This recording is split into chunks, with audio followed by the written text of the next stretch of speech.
జిల్లా మినోష్ రాయదుర్గం కనేకల్ మండలంలో ఇటీవల జరిగిన భారీ చోరీ కేసును కనేకల్ పోలీసులు విజయవంతంగా ఛేదించారు. ఈ కేసులో నిందితుడు ఆఫ్ఘన్ రజాక్ వలీని అరెస్ట్ చేసి దొంగలించిన బంగారు, వెండి ఆభరణాలను స్వాధీనం చేసుకున్నట్లు Rayadurgam rural CI K Venkataramana తెలిపారు. ఈ సందర్భంగా కనేకల్ పోలీస్ స్టేషన్లో సీఐ మీడియా సమావేశం నిర్వహించారు.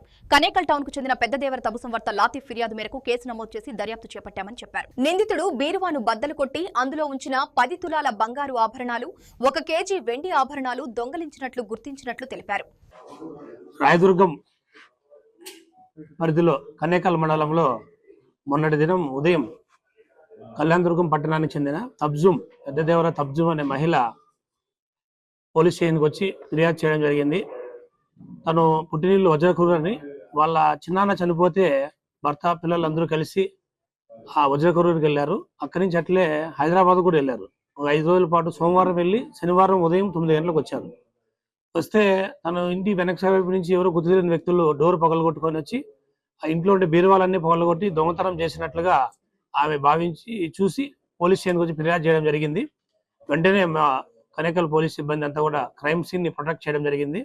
మేము అనంతపురం జిల్లా హెడ్ క్వార్టర్ నుంచి డాగ్ స్క్వాడ్, క్లూస్ టీమ్ అందరినీ పిలిపించి ఆధారాలన్నీ కూడా, సాక్ష్యాధారాలన్నీ కూడా సేకరించడం జరిగింది.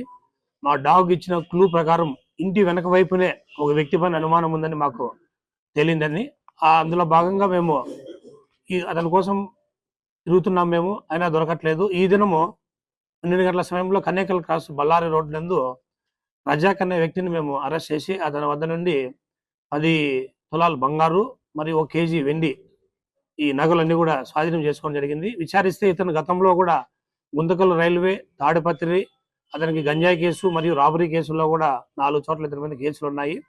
ఇతను ఈ క్రికెట్ బెట్టింగు, మద్యము, జల్సాలకు అలవాటు పడి ఈ విధంగా తక్కువ సమయంలో డబ్బులు సంపాదన అత్యాశతో కష్టపడకుండా పనిచేయాలనే ఉద్దేశంతో ఇతను దొంగతనాలు చేయడం అలవాటుగా చేసుకున్నాడు. వీళ్ళు ఇంటి వెనక వైపునే ఉన్నాడు కాబట్టి వీళ్ళు లేని గమనించి అతను ఈ దొంగతనం చేయడం జరిగింది.